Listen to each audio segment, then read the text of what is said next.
I am Ferdinand Marcos, and I am the President of the Republic of the Philippines. I stand today on behalf of 110 million Filipinos.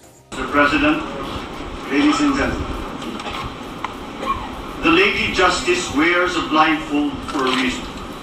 She is to render judgment based on law and evidence without regard to the circumstances and personalities of the parties involved. However controversial they may be, she is to dispense justice without fear or favor. We here all took an oath to do impartial justice according to the Constitution and the laws of the Philippines. And like Lady Justice, we are bound to do so without fear or favor. An impeachment trial is sui generis. But be that as it may, the Bill of Rights stands supreme over all the powers of government, including the power to impeach. And nowhere is this precept more apposite than in this case, where the government has mustered all the resources at its disposal, not only to secure evidence against the Chief Justice, but further to ensure his conviction. The crucial issues that have piqued the interest of the senator judges, as well as the public, were outside the original ambit of the impeachment complaint and have been brought forth only after its filing. Evidence on some of these issues came from questionable sources, beginning with the unidentified little lady to documents anonymously left on gates and in mailboxes. At the expense of the sub judice rule, evidence had been presented to the public on several occasions, even before they were formally offered before this court. Worse, information was grossly exaggerated with the apparent intention to predispose the public mind against the Chief Justice. Notable examples would be the Land Registration Authority report with a discredited list of 45 properties and the unauthenticated AMLAC report claiming that the Chief Justice allegedly owned $10 million. Still, the Chief Justice sufficiently addressed the accusations against him with regard to the filing of his salad and the disclosure of his real properties and pesos deposits. Relative to his dollar deposits, the Chief Justice believed that he was under no legal duty to declare these deposits pursuant to RA 6426, which affords absolute confidentiality to all foreign currency depositors. This interpretation of the law is now being publicly criticized as flawed. However, it is known to all of us that quite a number of public officials construe RA 6426 vis-a-vis RA 6713 in exactly the same manner.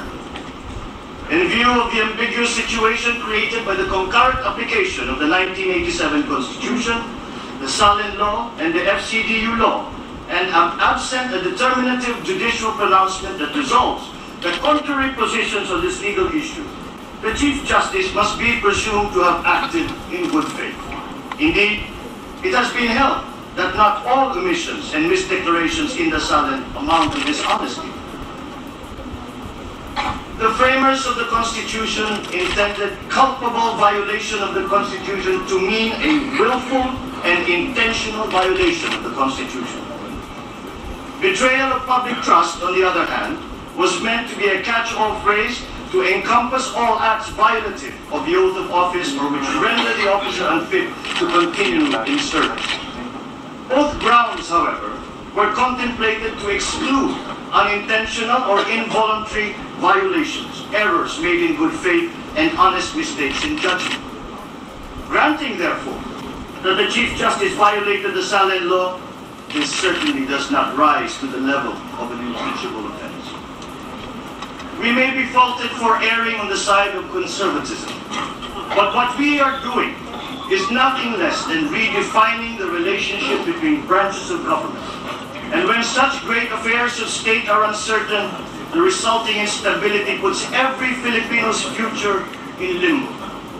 This is an important, delicate, momentous event, and because of that, we should tread very lightly.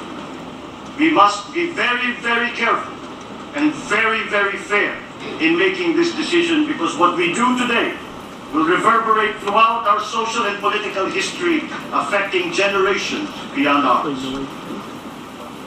When the furor has died down and this political storm has subsided, I know that like Lady Justice, we shall find solace in the fact that this decision, though maybe not popular, was fair, impartial, and just. On the arguments presented and on the ground that the presumption of innocence has not been overcome, I vote to acquit the Chief Justice of the Supreme Court. So yun mga kababayan, narinig nyo yung kung paano mag-deliver ng acquittal speech si Pangulong Marcos Jr. nung panahon na yan, 2012 yan o May 29, 2012, no? So ito dapat yung mga ganitong klaseng mga judge sa loob ng Senado, bihasang bihasa. Yung speech niya na yan kasi mga kababayan, for acquittal, no? So alam po natin ang issue sa dating Chief Justice na si Renato Corona, nahatulan nga siya ng impeach nga siya.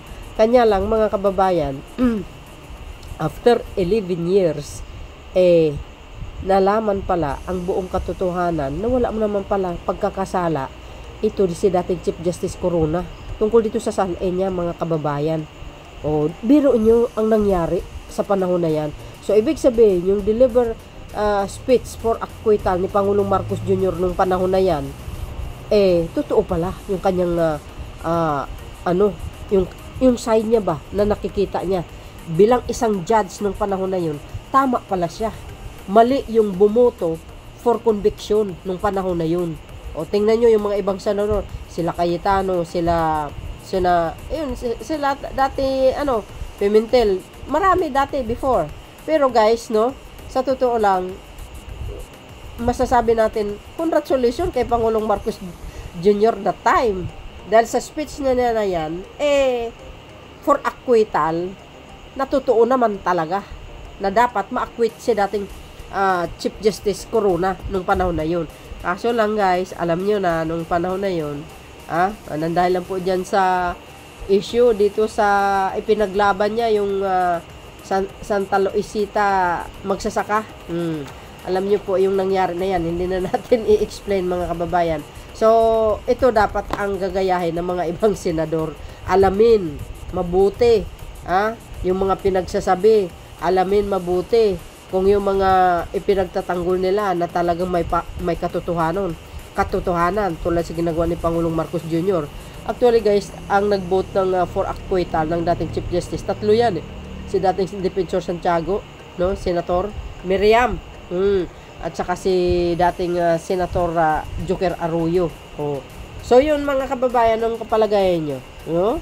Sabi sa inyo mga besa ito po guys, no, mayroon tayong updates tungkol dito sa impeachment trial ni Sara Duterte na karamihan po sa atin ay nag-alala masyado na sinasabi baka tuluyan na ma-dismiss. Ay guys, no, sabi ko nga, I don't think na ma-dismiss na yan ng tuluyan. Hindi po, kasi sa totoo ang House of Representatives, yung prosecutors handang-handa anytime, anywhere mga besa, nakahanda talaga sila para kumbaga i-defend nila kung ano po yung natuklasan nila noong sa House hearing tungkol dito sa mga maling paggastos ni Sara Duterte sa pundo ng bayan. So dahil dito mga be, sabi ni dating Associate Justice Carpio na itong impeachment trial ni Sara Duterte ay hindi pa po tapos. Hindi pa po tapos. Ito po ay magja-jump sa 20 Congress. Ako naman mga kababayan, okay lang yun. Kahit sa 20 Congress pa, malilitis yan si Sara Duterte as long as na matuloy. Yun ang importante para malaman ang katotohanan. So para kumpleto detalyado mga kababayan, ito, basahin ko sa inyo yung sinabi ng dating Chief Justice Carpio. Okay? Ito na. Sabi po dito guys, no? Carpio impeachment versus BP Sara. Ayan, buhay na buhay pa. Sabi sa inyo, sabi po ng TNT. Oh my goodness. Basahin po natin June 14, 2025, kahapon po ito. Sabi po dito guys, nilinaw ni dating Associate Justice Antonio Carpio na buhay pa ang impeachment laban kay Vice President Sara Duterte. Siguro guys, ito base sa mga nakikita ko, napapanood ko, Kaya po na ano yon, no? Kaya hindi po naituloy dito ngayon sa 19th Congress itong pag-impeach kay Sara Duterte kasi nga daw kulang daw sila sa oras. Do you think tama yung mga sinasabi nila? Well, ako pag gusto mo na ma-impeach, may paraan. Pag ayaw mo, may dahilan. Ganun lang yun eh. Oh, to pakinggan po natin, no? Basahin po natin pala. Inihag ito ni Carpio na sa panayam ng Dexter Ganibi sa programang Point of Order sa Politiko sa Abante Radio. Sabi niya, mga kababayan, ayan o, ang klaro dito, the impeachment is still alive, very much alive, and it will cross over to the next Congress. 20 Congress, sabi ko sa inyo guys eh. No matter what happen, sabi ko nga, basta ang importante, hindi man matuloy ngayon, sana sa 20 Congress matutuloy. Yun po ang importante doon eh. Di ba? Ito aking ano lamang eh, opinion ko lang naman po. Pero tingnan niyo dito sa sinabi ni dating Associate Chief Justice. Ayan very much alive daw. Hindi daw. Very much alive and it will cross over to the next Congress, 20 Congress nga. Di ba? Ibig sabihin matutuloy sa susunod na 20 Congress. Goes. Ano guys, ang kapalagayan nyo? Agree ba kayo? The next step will be the Senate of the 20 Congress to continue. This na sa kanila yan. Talagang mag-crossover naman talaga. Wala na talagang, sabi na nga ba eh guys, sabi talagang wala na talagang oras matapos this Congress. Paglilinaw pa ni Carpio. Agay. Sabi po dito mga kababayan, matatandaang noong Martes ng gabi ang Senado bilang isang impeachment court ay bumuto na ibalik sa House of Representatives ang articles of impeachment laban kay Duterte. Agay. Para sa akin mga kababayan, dapat yan tanggalin na si ito si SP Escudero. Ipalit na lang si dating Senate President Senator Soto. Much better pa. Di ba? So yun mga kababayan, ano po ang kapalagayan nyo sa sinabi ni dating Associate Chief Justice Carpio? Well, ako naman mga best, kung ayon po sa kanyang sinabi, di okay lang. Para sa akin, maumpisahan ng impeachment trial sa 20 Congress, ako guys, basta ang importante matuloy. Sa nakikita ko sa House, sa prosecutor side, talagang handa na sila mga kababayan.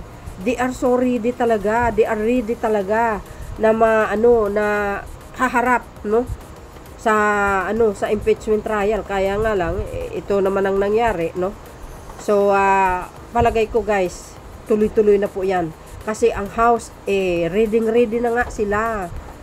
Ready na anytime, anywhere. Ayun ang nakikita ko po kasi pinaghandaan na nila 'yan kaya abangan na po natin ang 20 Congress. Huwag tayo mawala ng pag-asa. Tuloy-tuloy ang laban, di patapos yan. Kaya sabi ko wag masyadong magmamasaya ang mga DDS. Di patapos yan. So let's see ang susunod na kabanata mga kababayan. Ano po guys ang masasabi nyo dito? Agree ba kayo? So yun guys, ang aking pinaka-latest updates video. See you again on my next upload. Bye and baboos. God bless Philippines.